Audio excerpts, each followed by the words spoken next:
ผมสวัสดีครับพบกับผมช่อง FTN Farm ช่องของคนรักวัวของทุกท่านมาแล้วนะครับสวัสดีครับผมสวัสดีค่ะกาแฟดูดีฟาร์มนะคะฝากเจ้าแดงสุรินทร์ด้วยนะคะก็ตอนนี้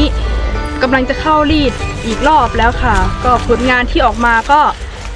สวยค่ะสีแดงเข้มกระดูกใหญ่แล้วก็มีความยาวค่ะก็ยังไงก็ฝากเจ้าแดงสุรินทร์ด้วยนะคะแล้วก็สามารถติดตามผลงานแดงสุรินทร์แล้วก็พัฒนาการต่างๆในฟาร์มได้ที่เพจดูดีฟาร์มค่ะน้ำเชื้อ10แถม2ค่ะชุดละ1,000ค่ะโปรฟาร์มให้ฉายาวิ่งหลอดแตกค่ะวิ่งหลอดแตกนะครับผมโอเคอันนี้ก็อยู่กับแม่พันธุ์เนาะกลุ่มแม่พันธุ์กลุ่มวัวประกวดใช่ค่ะอยากให้น้องนำเสนอสักตัว2ตัวครับผม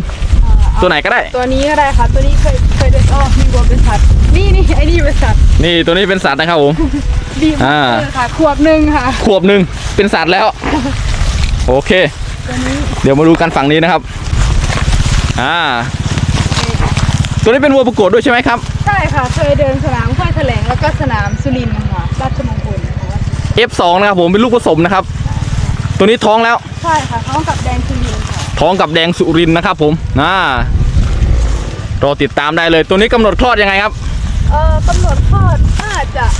เดือน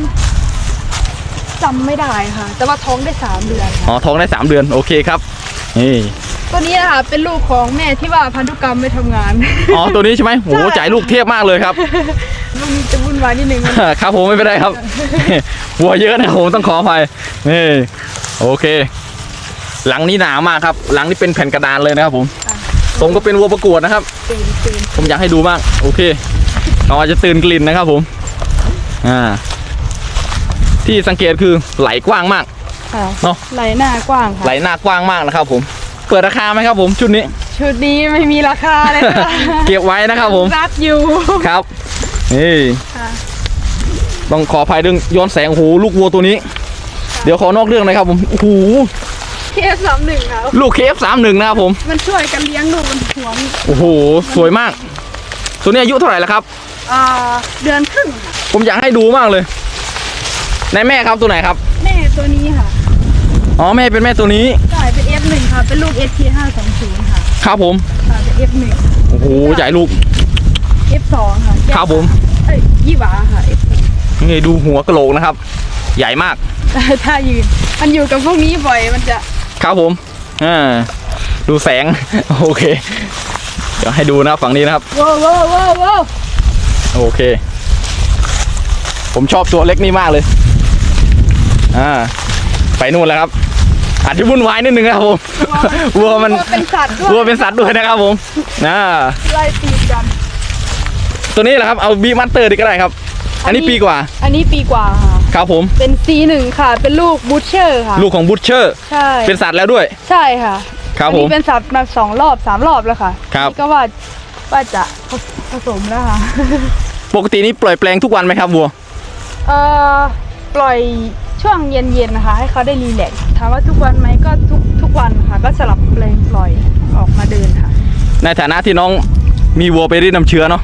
อยากให้น้องแนะนำสำหรับคนที่อยากพัฒนาวัวหน่อยครับผมอยากให้แนะนำคนที่พัฒนาวัวก็คืออยากให้ดูแม่เป็นหลักค่ะถ้าอยากพัฒนาวัวให้ดีเพราะว่าถ้าเรารู้จักแม่เราดีพอเนี่ยเรารู้ว่าแม่ตรงเนี้ยขาดอะไรตัวนี้ขาดอะไรเงี้ยเราเอาหาพ่อที่เราต้องการไปเติมเต็มเนี่ยมาพัฒนาได้เนี่ยค่ะอย่างแดงสุรินทร์อย่างเงี้ยให้ในเรื่องสีกระดูกก็หาแม่ที่กระดูกเล็กหรือสีไม่ค่อยดีเอาไปเอาแดงสุรินทร์เข้าไปพัฒนาได้ค่ะสายพ่อสายแม่ของแดงสุรินทร์สักหน่อยครับค่ะแดงสุรินทร์นะคะพ่อเป็น DB1/211 ค่ะส่วนสายแม่ก็เป็น PD28เป็นลูกของ HCC Rolex 10/0ค่ะครับผมเจ้าแดงสุรินทร์ฝากติดตามด้วยนะครับผมโอเคเดี๋ยวไปดูสักหน่อยครับตัวไหนก็ได้อย่างตัวดำนี่แหละครับผมอายุเท่าไหร่แล้วนี่ตัวดำนี่ซื้อมาจากเกษตรกรค่ะอ๋อครับผมผสมอายุเท่ากันกับบีมาสเตอร์เลยการเลี้ยงดูเขาขาดน้ำเลี้ยงนิดนึงเลยไม่เท่ากันต้องพูดว่าไซส์คนละเรื่องเลยอย่างตัวนี้แหละครับผมตัวนี้ก็น้องอีอ้วนนะคะน้องอีอ้วนค่ะแต่ว่าตัวนี้มันเป็นผลกระทบจากลัมปี้สกินก็เลยไม่อ้วนสักทีครับผมตรงนี้ตลอดลัมปี้สกินนี่มีผลอะไรบ้างครับที่เห็นนะคะก็คือวัวมันจะกินได้น้อยลงแล้วก็การเจริญเติบโตมันจะช้าลงมากเลยค่ะโอ้ครับตัวนี้ ตัวนี้กระดูกดีมากค่ะเป็นลูกเรดชิปแต่ผลจากที่สกิน เป็นลูกของเรดชิปนะครับ ขา นี่ คือก็ไปหมดเลย ขาเขอไปหมดเลย ตอนเป็นนี่เป็นหนักไหม เป็นไม่ได้เป็นแตกเท่าคนอื่นค่ะ แต่เป็นตุ่มๆแต่เต็มตัวเลย อ๋อครับ แล้ว ผม ก็ตรงเนี้ยค่ะบวมเนี่ยตรงเนี้ยบวมให อ๋ ญ่ อตรงนี้บวมใหญ่มาก ค่ะ แล้วก็เป็นที่ขา ครับผม ค่ะ ตัวนี้เป็นลูกของเรดชิปนะครับตัวไหนยังไม่รู้ตัวนี้ใช่ไหม ตัวนี้ค่ะ ตัวนี้เป็นลูก DB 1/201ค่ะเป็น F2 17 ปีอะค่ะ เป็นลูกของแม่ตัวแรกที่เป็นต้นกำเนิดของฟาร์มแม่17 ปีแล้วนะครับผมดูการจ่ายลูก เดินสนามสุรินทร์ค่ะ โอ้ครับผมเดินสนามสุรินทร์ ได้ที่หก ได้ที่6ใช่ไหม ค่ะ โอเคครับผมตัวนี้ท้องยังครับตอนนี้ ตัวนี้ท้องกับออกฟอร์ดค่ะ ท้องกับออกฟอร์ด ใช่ โอเคเดี๋ยวมาดูฝั่งนี้กันครับ การเป็นสัตว์ยาวก็คือ ข้อแรกในการจับสัตว์ให้แม่นๆเลยคือเราต้องอยู่กับวัวค่ะ อยู่กับวัว ใช่ค่ะ แล้วก็สังเกตดูรอบแรกอยากให้ปล่อยผ่านก่อนเพราะว่าเราจะได้สังเกตพฤติกรรม รอบสอง อืม เราจะแม่น เพราะว่า ครับ รอบแรกเรารู้แล้ว อืม รอบสองเราจะแม่นมากขึ้น แล้วก็สามารถจับสัตว์ได้อย่างวัวที่เป็นสัตว์ยาวเนี่ย พอเรารู้ว่าเป็นสัตว์ยาวเนี่ยแล้วก็ค่อยอันตราซาวด์ไข่นะคะว่าไข่ตกตอนไหนอะไรยังไงตั้งแต่รอบแรกพอรอบสองมาเรารู้ว่าไข่ตกประมาณตอนไหนแล้วก็ผสมมันก็มีโอกาสติดสูงค่ะ พี่อยากถามว่าอย่างเช่นวัวตอนนี้เขาเคยเป็นสัตว์แค่วันเดียวแล้วรอบที่2เขาเป็นสัตว์2-3 วันเงี้ยมันเกิดจากอะไรครับ เรื่อง มีไหม เรื่องนี้รอบที่สองเป็นสัตว์2-3 วันนี้เหรอ ใช่รอบแรกคือเป็นสัตว์แค่รอบเดียว อืมอันนี้เราก็ต้องมาหาสาเหตุกันค่ะว่า มันเกิดจากอะไรเกิดจากอาหารไหมเกิดจากฮอร์โมนไหมหรืออ ม ความผิดปกติไหมอะไรเงี้ยค่ะ เกี่ยวกับสารเร่งอะไรเกี่ยวกับฮอร์โมนไหม ก็ มีส่วน มีส่วนค่ะ ก็ อืม เราก็ค่อยๆอย่างวัวบางตัวที่ผสมติดยากๆอย่างพี่อีอ้วนนะคะตัวเทา ครับ ค่ะ ก็มีปัญหาเหมือนกันเราก็แก้ไปเรื่อยๆค่ะ ค่อยๆหาว่าปัญหานี้เราพยายามตัดปัญหาให้ได้มากที่สุดให้เหลือ น้อยที่สุดอย่างเงี้ยค่ะ แล้วเราก็พอเรารู้ปัญหาแล้วก็ไปแก้ให้ตรงจุดแล้วก็สุดท้ายก็ตอนนี้ก็ติดแล้วค่ะ ครับผม ตอนนี้น้องเรียนอะไรอยู่นะครับ เรียนสัตวศาสตร์อยู่ค่ะ นี่ครับผมเรียนสัตวศาสตร์แล้วก็เป็นผู้ช่วย นายสัตวแพทย์ชั้น 1อยู่ค่ะ นี่ครับผมไม่ธรรมดาจริงๆจบปีไหนครับเนี่ย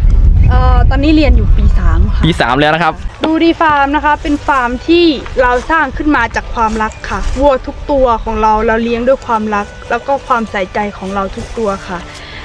ก็